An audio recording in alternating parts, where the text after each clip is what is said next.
अब अगला पैराग्राफ देखिए, किताब खोलिए सभी लोग। कालिदास काव्येषु, कालिदास के काव्यों में अंगिरस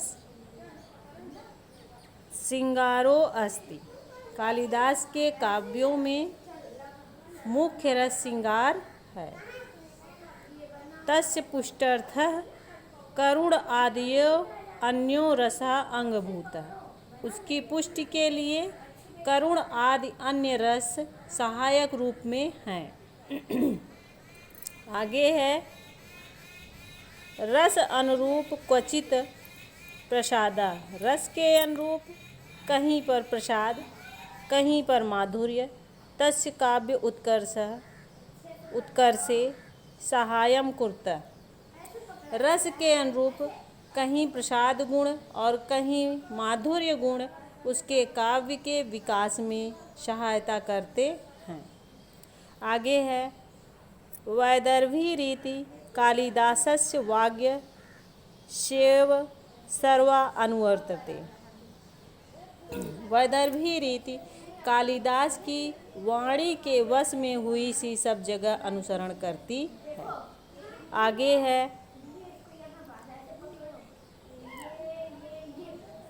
अलंकार योजना नाम कालिदासो अद्वितीय।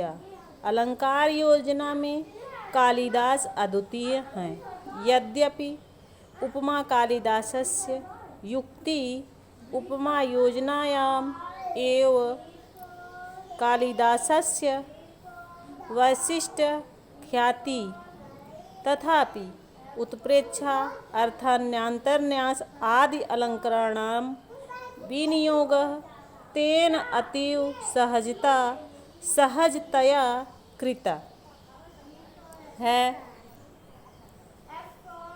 यद्यपि उपमा कालिदासस्य कथन उपमा की योजना में कालिदास की विशेषता बताता है, तो भी उत्प्रेक्षा अर्थान्यान्तरन्यास आदि अलंकारों का प्रयोग उन्होंने अत्यंत स्वाभाविक ढंग से किया है।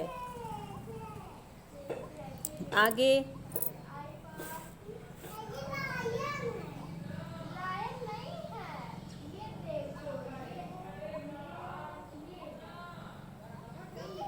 कालिदासस्य नाट्यकृतिषु विशेषता शकुन्तले वस्तुविन्यासः अनुपम चरित्रचित्रण। वस्तुतः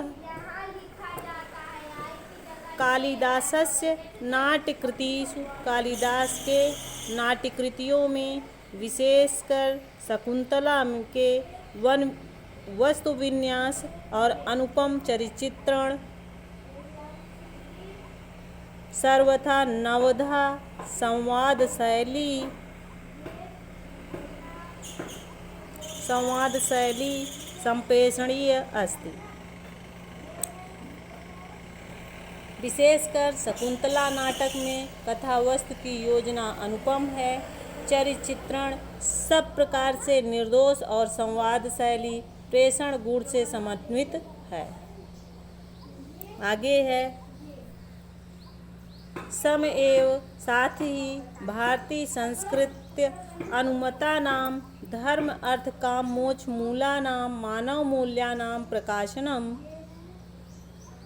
कालिदासस्य वैशिष्ट अस्ति। भारतीय संस्कृत के मतानुसार धर्म अर्थ काम मोक्ष स्वरूप मानव मूल्यों का प्रकाशन कालिदास की विशेषता है।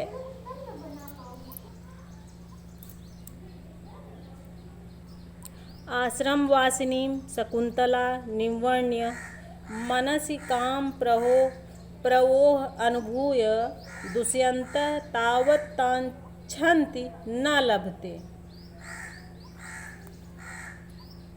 आश्रम में निवास करने वाली शकुन्तला को देखकर, निवर्ण माने देखकर, मन में काम के अंकुर का अनुभव करके दुष्यंत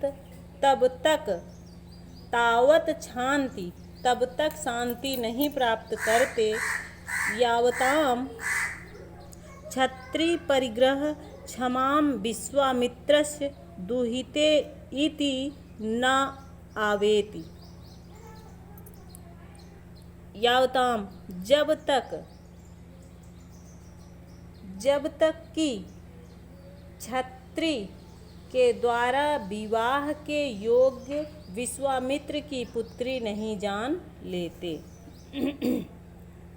दुहिता माने पुत्री, आवेत ना आवेत माने नहीं जान लेते। कर्णवस्य अनुज्ञां विना गंधर्व विधिना कृतः विवाह उभवपि तावद् प्रदातयति यावद् एकतः शकुन्तला मारीच आश्रमे तपश्चरणेन अवज्ञा जनित कलुषम न क्षालयति। कण्व की आज्ञा के बिना गंधर्व विधि से किया गया विवाह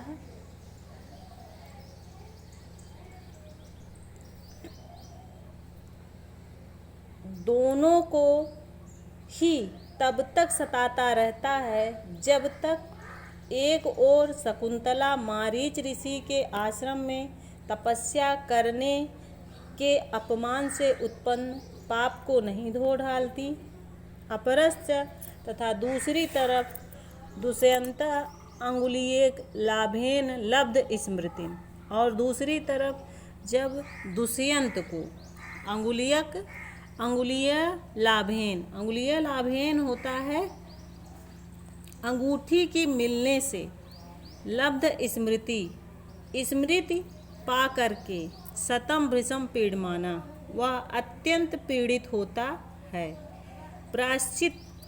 प्रायश्चित अग्न्यो आत्मशुद्धि न कुरते। प्रायश्चित